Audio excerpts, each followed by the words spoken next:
Galaxy S8 revisited. The Samsung Galaxy S8 is over a year old now, just a month over that. And the reason I'm actually making this video is because I just find this phone to be such a great value right now. And with the introduction of phones like the OnePlus 5T, the OnePlus 6, there's a lot of mid-range phones that can be had for a similar price point, but they're not flagship level as in the camera, as in having things like water resistance. And right here, you can see that if you go on any of these websites, swappa.com, you can get this at under $400. And over here, you can get it on eBay for around the $450 mark. Now, yes, you are getting in that OnePlus 5T, OnePlus 6 category there, which does make this a little bit of a tricky decision. But remember that those phones are decided to be mid-range flagship contenders, but not actual flagship devices as the Galaxy S8 was. Okay, so for the price point, let's just say that the Galaxy S8 is in the mid-range price level right now. And if you want it used, you can get it under $400. If you find it on certain apps like Let Go and things like that, you might even get it cheaper. Okay, so I'm not going to go on and on about specs. We have a Snapdragon 835, 4 gigs of RAM. You guys know this already, but I want to begin by talking about the body of the S8 and what it's been like. It's been pretty great.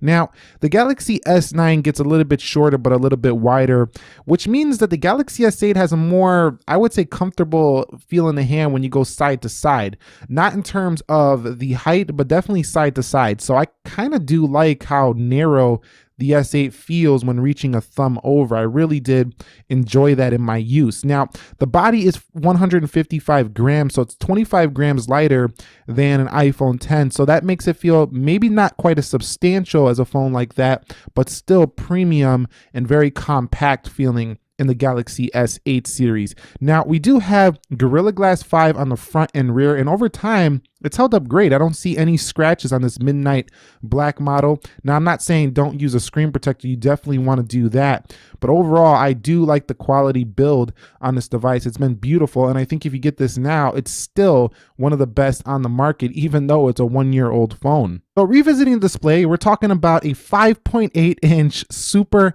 AMOLED HDR10 compliant 570 pixels per inch. Is that enough pixels for you to see on this display? And it's been fantastic. One thing I do want to note is I don't prefer this over a flat display though. That's one thing that the curves sometimes just get a little distracting to me.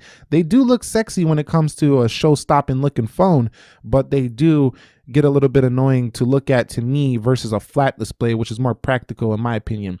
Now, if you do hold down this home button right here, you can see that this is a force touch button. So from the lock screen on any Samsung S8 and above, you can just press like that and you'll feel a little vibration. Now, the whole screen is not force touch, but that home button is. So overall, the display does have the ability to tweak it, as does all other Samsung phones. And this phone really doesn't, need to come out of adaptive display unless you really want to get those natural colors.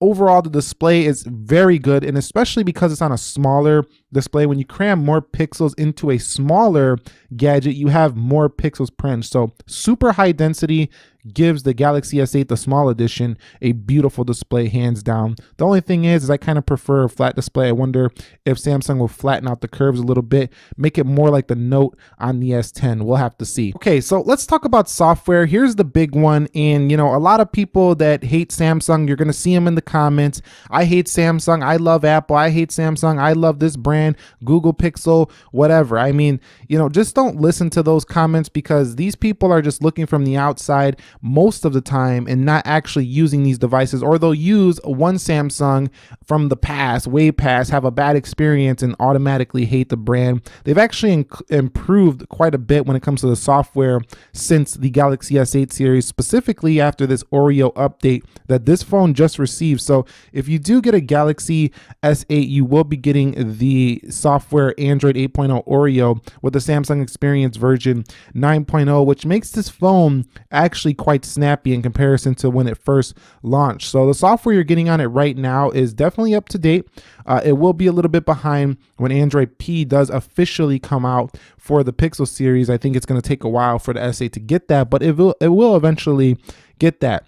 Now, when it comes to software, it doesn't get its updates as frequently as phones like Apple, as we all know, but at the same time, it does get at least one major update for 2 years or so, and maybe you might even get a third update for this one. I wouldn't be surprised if you do get that, but don't be surprised if you don't get it either. So software is still kind of when it comes to the updates, but in terms of its refinement and polish, it's one of the best ever for Samsung because it's definitely a lot cleaner than it used to be. It's not as feature, in your face like it used to be. So it's a lot easier to use. And if you do organize it, you can make it very clean like I have done right here. So overall, the software on a scale of 1 to 10 for me is a solid 8. Okay, guys, so for the S8, when it comes to that performance, it's actually very solid as well, especially since the Oreo update. I put the 0.5x animations and the performance is just fast here for the Galaxy S8, even with the 4 gigs of RAM. Now, coupling a Samsung phone with 6 gigs of RAM to me gives it a better multitasking experience. Like when you go through your applications and reopen things, some things will reload a little bit like that on a 4 gig of RAM version, but when you're using a 6 gig of RAM, more things do hold in the background for a Samsung device. So just keep that in mind. On a 4 gig of RAM version, you don't want to run like 20 apps at a time. You probably want to run like 10 at max, just so you can keep everything loaded in the background. But other than that, it's very fast. And sometimes in the past software, it would twitch a little bit. It would like have input lag. Like when you touch it, it would just take a second to open. But now on Android 8.0 Oreo, it's very quick, and I do appreciate this performance. It's very good for the Galaxy S8. Now, I don't think it's quite as refined and smooth feeling as like an S9 that just came out. That's where they really refined the software, made it feel a lot more smoother, more like, what the other competitors are doing. But here on the S8 Oreo, drastic improvements make this performance pretty good. So I do recommend it still in terms of its performance levels. They're on point with some of the best on the market. Okay, so let's talk about the battery life on this phone. I mean, it doesn't suck. It's just not a beast in battery life. So like on the Plus models where you would expect great battery life, this phone gets good battery life, just not great battery life. So the actual numbers I get is around 4 hours of on-screen time with the Galaxy S8. You do have these modes that will significantly improve that battery life if you do utilize them, but they do also kind of limit the experience of using this phone. So I don't really ever use those battery modes here for the Galaxy S8. But I think if you're a light to moderate user, this phone never is going to give you an issue getting through the day. If you're a heavy user, you might have to top off a few hours earlier than a light user would. So before bed, 5, 6 o'clock, you might need to get on that fast charger. You might be hovering around 40%.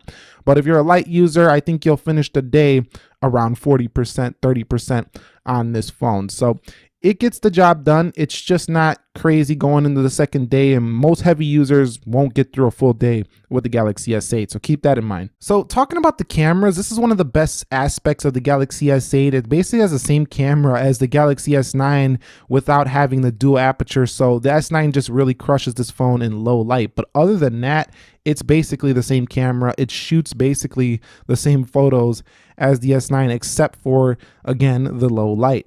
Now, there is improved software modes like the AR emoji. You have the live focus and things like that on the Plus models. And you do have a couple more easier laid out stuff, but sometimes it's a little sensitive on the S9. So the camera settings are a little bit high here on the Galaxy S8, whereas they're a little bit lower, which I appreciate for the S9 series. So overall, it's a really good camera though. You do have plenty of modes. You can download more, and it's a f1.7 dual pixel AF. So it's got that super fast autofocus, just like a Canon camera does have. Anything you point at, it just locks on immediately.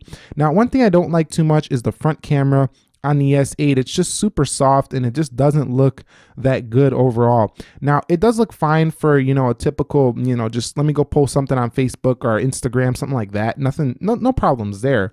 But if you really value detail and natural and really nice colors in your selfie mode, you're not getting it here for the Galaxy S8, but they do have some fun sticker modes on this phone, and you do have the ability to shoot in 4K 30, not 4K 60 like the S9, but still very smooth with the OIS on board. So overall, the camera is stellar for the S8, and my experience, it's been great. So here's a couple of samples of that camera.